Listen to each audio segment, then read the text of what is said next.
son producto justamente de esto, de que se van adaptando a la modalidad.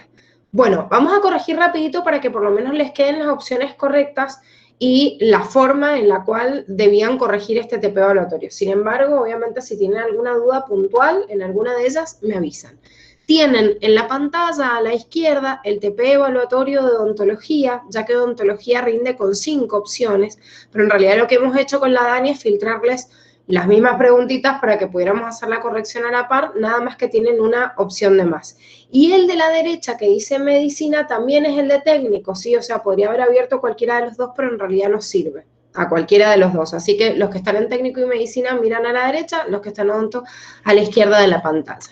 La primera opción me decía, ¿cuál de las siguientes es la secuencia correcta de compactación de un nucleosoma? Recuerden que el nucleosoma es la unidad más básica de compactación del ADN, que eran las histonas con el ADN dando vuelta, 2 vueltas, que eran 140 pares de bases dando esas 2 vueltas. Bien, de ahí, que es la cuenta desde ese nucleosoma, se forma el primer nivel de compactación, que son las cuentas de collar. Las cuentas de collar eran como ese collar de perla, las pelotitas de los nucleosomas uno al lado del otro. Después de eso forma una fibra con esos justamente nucleosomas empaquetados, o sea, una fibra con ese collar, digamos, de perla que aumenta la dimensión en cuánto. ¿Se acuerdan cuánto medía? Este collar de perlas, o sea, o este nucleosoma, ¿cuáles eran las medidas?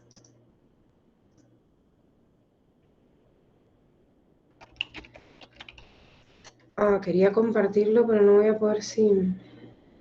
Bueno, ya les digo la pantalla si no les dejo de compartir esto para que se vayan y lo repasen en paralelo. Tenían, si bien tienen la definición de la compactación y el esquema en la página 54 del cuadernillo, lo tienen también en el apunte de clase. Ahí pueden ver cómo desde esa fibra de ADN vamos haciendo esta compactación y tenían ese collar de perlas que llegaban a 11 nanómetros y tienen la fibra de los nucleosomas empaquetados que sale en la imagen de arriba, ¿sí? Que llega hasta 30. ¿Se ubican lo que estamos diciendo o hay alguno que está perdido?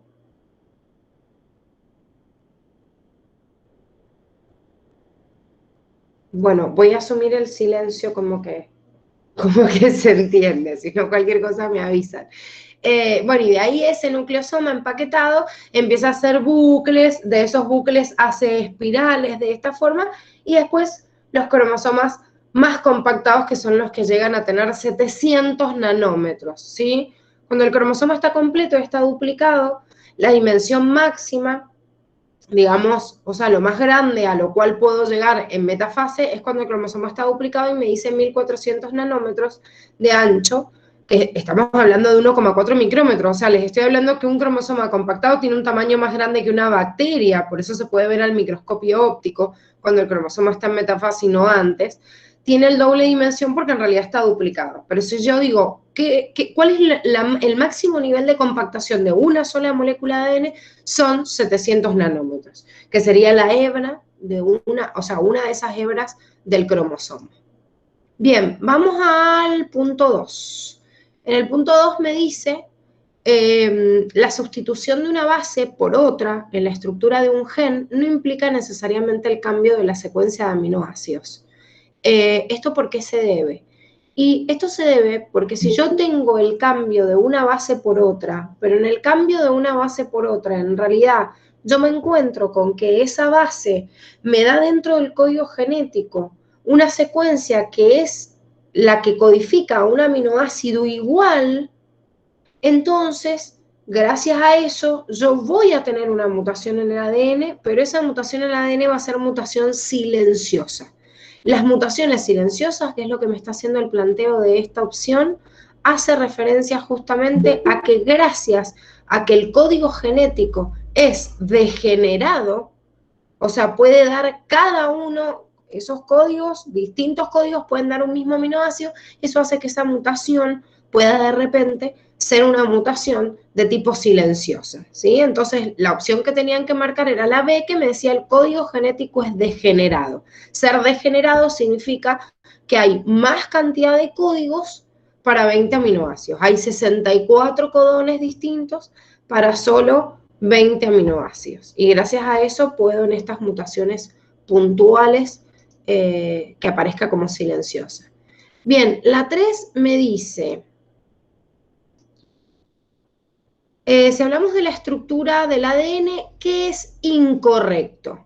Cada fosfato, dice, está unido a un azúcar en la posición 5', o sea, el quinto carbono, y al otro en la posición 3'. Y sí, está bien en realidad, me está diciendo que el grupo fosfato está unido en la 5 y es del propio anillo de azúcar, y el otro en una cadena, por eso me dice si hablamos de la estructura, el 3' es el que comparte con el de abajo. Después me dice la cadena no tiene ninguna dirección. Bueno, esto es un bolazo, o sea, si la leía era como bastante fácil esta pregunta porque justamente venimos hablando en toda la unidad que era el extremo 5', 3' y cómo yo marcaba la dirección. Así que decir que no tiene dirección obviamente es incorrecto. Después me dice las bases apareadas son complementarias. Sí, es perfecto, son complementarias y además las cadenas son antiparalelas. Y la complementariedad se da de esta manera, adenina, timina, citosina, guanina. Así que es correcto.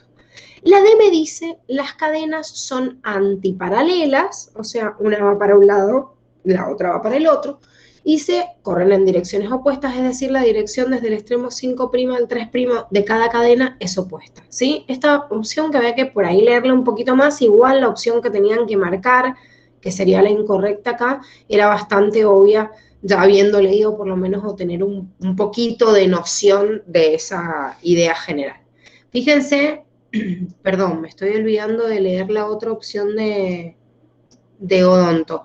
En la E dice, las cadenas tienen un extremo 5' y 3', que también es correcto, digamos, porque me está afirmando lo mismo que estábamos diciendo en la anterior. Bueno, 4, me dice, un intrón es un fragmento del gen ¿qué? Un intrón existe únicamente en el material genético de los eucariotas, recuerden, los procariotas no tenían intrones porque no hacen corte y empalme. ¿Y qué es este intrón? Y este intrón forma parte del transcripto primario, pero no del transcripto secundario definitivo del ARN maduro. Eso quiere decir que en el corte y empalme justamente se separan esos intrones. O sea, quiere decir una pausa entre la transcripción y la traducción. Entonces el intrón es una secuencia que se transcribe, pero no se traduce, porque se corta antes, se corta en el procesamiento del ARN mensajero antes que llegue al proceso de traducción. Así que ahí la que había que marcar era la B. Bien, en la 5 me dice, hay dos clases de bases nitrogenadas, las purinas y las pirimidinas.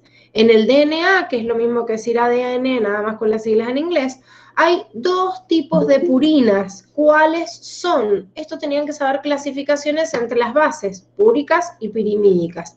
Recuerden que las bases púricas o purinas, que son la adenina y la guanina, son las que tienen el anillo pentagonal y el hexagonal al lado, o sea que son más grandes. En cambio, la citosina, timina y uracilo son bases pirimídicas y son más chiquititas. Tienen un anillo hexagonal únicamente. 6. Me dice, teniendo en cuenta el proceso de transcripción en eucariotas, es correcto afirmar que. La que acá tenían que marcar era la opción A, que me dice, con respecto obviamente a la transcripción, dice, se realiza durante la fase G1 de la interfase, cuando el ADN celular se encuentra en estado de cromatina. Si bien vamos a ver bien esto de ciclo celular en esta unidad que empezamos mañana, sí me hace alusión el cuadernillo en decirme que comienza en el proceso de interfase, digamos, el proceso de transcripción intensa y de traducción para poder reponer todas las organelas celulares y que la célula crezca, y en la fase S del ciclo ocurre la síntesis o replicación del ADN y ocurre una sola vez. Esto me lo nombra el cuadernillo de ácidos nucleicos, que es el que están viendo. De todas maneras, no se preocupen porque esto claramente lo vamos a ver en la unidad 6. Entonces, si pasaron por alto en el cuadernillo cuando les habló de la interfaz o cuando les habló de esta etapa, sepan que igual lo vemos re bien en esta unidad que viene, pero se los nombra al pasar, entonces por eso lo puse acá para que pudieran identificar, digamos, en qué etapa ocurre primero. Ahora, la opción B me dice, la enzima ARN polimerasa requiere un cebador para comenzar la síntesis. No, dijimos que la ADN polimerasa necesitaba un cebador, pero la ARN polimerasa no, así que esta opción no sería correcta. Después me dice la ARN polimerasa se une al ADN en cualquier región del ADN. No, en cualquier región no, en una secuencia que en las eucariotas, como me está preguntando arriba, en transcripción de eucariotas se llama caja tata. O sea, un promotor y después comienza la síntesis en la caja tata. Después me dice el proceso de transcripción se realiza en el citoplasma y luego el ARN mensajero se dirige a los ribosomas. No, sabemos que la transcripción ocurre en el núcleo y después de madurar ese transcripto hago la traducción en el citoplasma. Y después me dice la ARN polimerasa corrige errores y no, dijimos que la ARN polimerasa no corrige errores, era una diferencia con la ADN polimerasa porque era un costo menor no corregirlos. Bien, la 7 dice, la unión de dos nucleótidos de ADN prácticamente pertenecientes, a la misma cadena es de tipo, bueno, acá me estaba hablando de la unión de únicamente la unión de los nucleótidos, ¿sí? La unión de los nucleótidos entre sí se llamaba unión fosfodiéster. Después me dice cuál es la composición de un anticodón. Un anticodón tiene que encajar con un codón, así que también va a ser un triplete de nucleótidos. En la 9 dice, una cadena de un polinucleótido de una molécula de ADN tiene 50 adeninas y 50 citosinas. ¿Cuántas moléculas de desoxirribosa tiene ese ADN? Bueno, esto me está hablando, nosotros sabemos en el avance del estudio del ADN que por fin se dieron cuenta que la correspondencia que hay, obviamente, entre cada una de las bases nitrogenadas y el acoplamiento es un número estable por especie y que en realidad varía de una especie a la otra, pero que se mantiene constante. Si yo veo una molécula de ADN y digo, y bueno, tengo, como me decía ahí, 50 adeninas, y bueno, esas 50 adeninas me quieren decir que sí o sí, yo voy a tener el otro 50 que se emparda con la adenina, que es la timina. Ahora, si me lo dan en porcentajes, me dicen, ¿qué pasa si el ADN tiene 20% de adenina? Bueno, si tiene 20% de adenina, también tiene 20% de timina, y obviamente el resto va a ser de citosina y guanina, porque por algo me lo están dando en porcentaje. Como acá no me dan porcentaje, me dan cantidad de nucleótidos de una cadenita, si me dice que hay 50 adeninas, obviamente sé que hay 50 timinas uniéndose con él, y me dicen que hay 50 citosinas, obviamente hay 50 guaninas uniéndose con él. Así que la cadena de esta molécula que me está dando, me falta sumarle los pares de las bases nitrogenadas que me están nombrando y por eso el total sería 200. La 10 dice, Watson y Crick propusieron un mecanismo de replicación semi-conservativo. ¿Y en qué consistía? Bueno, acá les explica y hay varias opciones que me hablan de uno u otro que responde a uno de otros modelos, pero este modelo semi-conservativo, recuerden que era cuando yo conservo la molécula vieja y de esa molécula vieja la abro en dos y cada una de las hebras forma parte de las moléculas viejas. O sea que cada una de las cadenas nuevas tiene una molécula vieja y una molécula nueva, ¿sí? Eso significa ser semi-conservativo y es lo que me está manifestando la opción B. Después dice, ¿cómo se denominan las enzimas que rompen los puentes de hidrógenos o sea, que unen a las bases complementarias para que abran la cadena en el origen de replicación y prenden la burbuja? La función que me está redactando de esa función específica para abrir la cadena es de la helicasa, ¿sí? Recuerden que en ese complejo de iniciación, como habíamos estado viendo ayer, hay otra enzima que es la topoisomerasa que desliga la tensión y las proteínas de unión a la cadena simple que me nombra acá son las que mantienen abierta la cadena, pero no cortan los puentes de hidrógeno. Entonces, estas tres, que son las tres primeras que figuran acá, son del complejo de iniciación, pero la que rompe el puente de hidrógeno, como me dice la consigna, es la helicasa.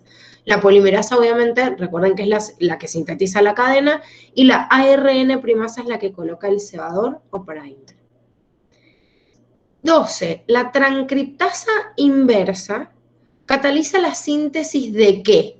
Bueno, si yo digo que es la transcriptasa inversa, quiere decir que va al revés de lo que la Dani les redactaba en este videito como dogma central de la biología, que de esta manera aparece en todas las bibliografías, aunque después se pone en tela de discusión de si es un dogma o no es un dogma, porque un dogma debería ser como una ley universal que nadie la rompe, y justamente lo que estoy viendo acá es una excepción a esa ley universal, diciendo esto justamente que cataliza, digamos, la síntesis de una secuencia inversa.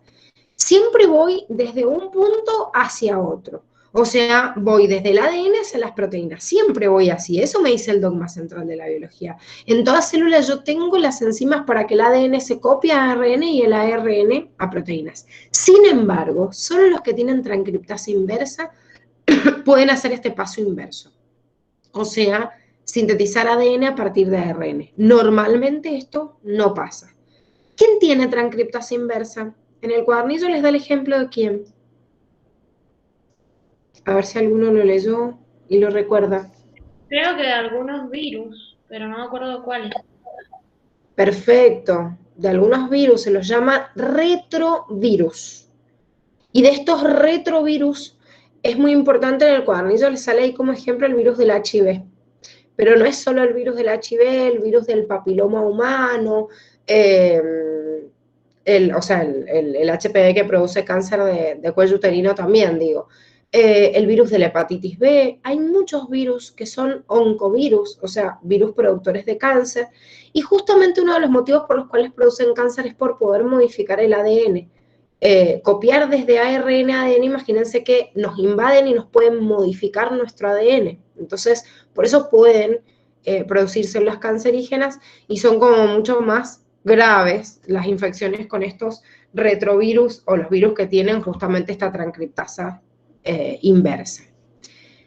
Bueno, en el 13 me dice, de las modificaciones que sufre el ARN mensajero, la incorrecta es. Bueno, esto es procesamiento del ARN mensajero. La A me dice, el CAP permite la unión del ARN al ribosoma y lo protege de la degradación. Está perfecto, justamente la función que tiene el CAP es para unirse a la subunidad menor y para poder empalmar, digamos, el complejo de iniciación. Después me dice, el ARN mensajero sufre un proceso de corte y eliminación donde se eliminan los exones. No, esta es la que tengo que marcar como incorrecta porque lo que se cortan son los intrones y lo que permanecen son los exones. En el extremo 3' se agrega la cola de ribonucleótidos de adenina, sí, que le llamo cola poli A y que la estabiliza para que no lo degraden en el citoplasma, que está perfecto. El ADM dice la enzima que interviene en el proceso de poliadenilación es la poli-A polimerasa, que se las nombra también en el texto, y es una poli-A porque crea una cola poli-A de poliadeninas, y es una polimerasa porque agrega nucleótidos, ¿sí? O sea, como la ADN polimerasa o como cualquiera, nada más que agrega nucleótidos solo de ADN. Y la E en odonto dice el corte y empalme se realiza posterior a la adición del CAP y la poliadenilación, que está perfecto porque en los pasos de la maduración del ARN mensajero, lo primero que yo tengo que hacer es estabilizar la cadena para que las nucleasas no me lo maten. O sea, agrego la cola poli-A, agrego el CAP, y después de eso me pongo a cortar, o sea, agarrar la hebra, hacerle esos rulitos que van cortando la enzima que el espliciosoma, que es el que hace este corte de los intrones y vuelve a unir la cadena. Bueno, y en la última, sí. El espliciosoma sería el conjunto de las enzimas SNRNP o sería como un espacio en el que se produce la catálisis, ¿no? Eso no entendí. No, el espliciosoma es como todo el conjunto de las enzimas que participan en el lugar específico, o sea, como las dos cosas que estás diciendo a la vez. Es como todo, porque no es una sola enzima, entonces es como un bloque de enzimas que me están agarrando al ADN, uno para que dé la vueltita, al ARN, perdón, uno para que dé la vueltita, el otro va cortando, el otro enlace, entonces se le llama espliciosoma todo el bloque de enzimas que rodea este ARN mensajero y que logra justamente que se concrete y se adhieren. ¿Sí? O sea, que forma parte de las partículas y también es el lugar en la célula en el cual se está llevando a cabo, que en realidad es antes de la salida del núcleo hacia el citoplasma. ¿Se entiende? Bien. Bueno, la última entonces me decía analice la siguiente secuencia de una cadena molde de ADN y marque la opción que contenga la cadena de ARN mensajero. Bueno, ¿qué tenía que hacer acá? Tengo que agarrar esta cadenita que estoy viendo ahí en la consigna y buscar una secuencia complementaria teniendo en cuenta que la secuencia complementaria es antiparalela, o sea que esto tenía que estar al revés, nunca podía ser, no, perdón, todas las opciones decían 5 y 3, o sea que cualquiera podía ser en cuanto a los extremos, pero lo que me tenía que fijar era la complementariedad de las bases. Y como me está hablando de una cadena de ADN, y que se está copiando a una de ARN, entonces lo que me tengo que fijar es la secuencia que cambie. Cuando yo veo el complementario, por ejemplo, de la timina, va a ser adenina, pero si yo veo el complementario de adenina, no va a ser timina, sino que va a ser uracilo. Ojo con esto, que se lo pueden preguntar de otra forma, esta fue como una pregunta fácil, pero les está hablando de la cadena molde, y de esa cadena molde me está preguntando la cadena de ARN, pero me podría haber preguntado, por ejemplo, una cadena codificante. La cadena codificante es la que queda en el ADN y que después tiene similitud en esta, o sea que la cadena codificante, si acá me hubieran dicho que esta es una cadena codificante y yo tengo que sacar la cadena de ARN, la respuesta correcta hubiese sido 5' adenina, uracilo, citosina, citosina, guanina, o sea, lo mismo que esto, nada más que un cambio de timina por uracilo, si me hubieran dado la codificante. O me pueden dar una cadena molde y preguntarme, no sé, la cadena de ARN, o sea, la secuencia de los ARN de transferencia que se van leyendo. O sea, es importante entender toda la cadena. Va la cadena molde con su codificante, desde la molde se copia la ARN mensajero, el ARN mensajero se traduce a la secuencia de los nucleótidos, digamos, del ARN de transferencia para enlazar los aminoácidos. Hay un ejercicio de esto en el práctico a desarrollar que les recomiendo que lo revisen, que ya tienen la corrección de eso subido para que lo puedan también repasar con esos ejemplos. Es más fácil, antes de que tengamos el examen. Bueno, ¿alguna duda, chicos? No, profe. No, profe. Yo sí, profe, tengo una. Sí, así me hago. Con respecto a lo que acabamos de hablar del último punto, me recostó eso. Sí, te recomiendo, como te digo, que hagas estos ejercicios, que ahí habían algunas de las cadenas, en donde te muestran cómo copiar de la secuencia, digamos, complementaria en el TP a desarrollar, que es el último que tienen, que ese ya está corregido o sea, ya está la corrección en el Moodle. Traten de hacerlo, de corregirlo, y si hay alguno, porque es nada más fijarnos en el apareamiento de las bases. O sea, estoy leyendo una cadena y digo, bueno, esta es la cadena molde, que veo lo complementario siempre. O sea, siempre uniendo adenina con timina o con uracilo, citosina con guanina, guanina con citosina. Si tengo un extremo 5', el complementario va a ser 3'. Es nada más ordenarse en eso. Pero me tiene que hacer el clic y está bueno hacer un ejemplo gráfico. Así que traten de hacerlo. No sé, Ago, si has hecho ese práctico. Todavía no lo termino, pero sí Bueno, lo vi el ejercicio. bien, bueno, fíjate ese punto a ver si lo puedes hacer y sí. Igual está la corrección en Moodle, pero traten de corregirlo y lo vemos mañana si les quedó igual alguna duda, si no pudieron practicar, o les mando más ejercicios si les cuesta, digamos, buscar eso, la cadena complementaria, y lo vemos mañana antes de empezar ciclo celular, no hay ningún problema. Muchas gracias. No, de nada. Profe, yo tengo Sí, vale.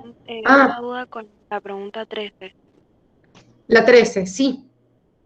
porque la correcta es que el ARN mensajero sufre un proceso de corte y eliminación donde se eliminan los exones. ¿Los exones se eliminan, no eran los intrones? Claro, por eso esa es la que tenés que marcar, porque en esa opción había que marcar lo incorrecto. Ah, claro, sí, es verdad.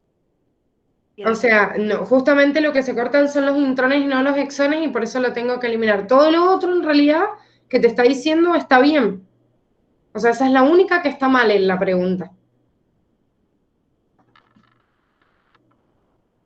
Sí, ya la entendí. Profe, Sí, vale. yo le podría consultar sobre la 12. Sí, porque ahí la 12 dice que es del ADN a partir del ARN. Bueno, la marqué así, pero después leí una parte en el apunte y dice que se puede copiar del ARN al ADN, pero es a través de esa enzima, ¿no? Y bueno, me quedo con dudas. No, es que depende de qué te esté redactando, o sea, cómo te lo estés redactando. Si yo te digo que la transcripción inversa Sí. cataliza la síntesis de ADN a partir de ARN, está bien. O puedo decirte que a partir del ARN sintetizo ADN. Te estoy dando vuelta el orden de las palabras, pero te estoy diciendo lo mismo. Ujú. Debe ser eso, que en la parte del cuadernillo dice así, como que a partir de ARN puedes sintetizar ADN. Lo loco es siempre, como hemos visto en el proceso de transcripción y traducción, siempre desde el ADN yo sintetizo ARN. Esa es la vía común. De cualquier forma que te lo digan, si yo en realidad desde ese ARN al revés sintetizo ADN, eso es transcripción inversa. Ok. Ujú. Gracias, profe. No, de nada. ¿Alguna otra duda, chicos?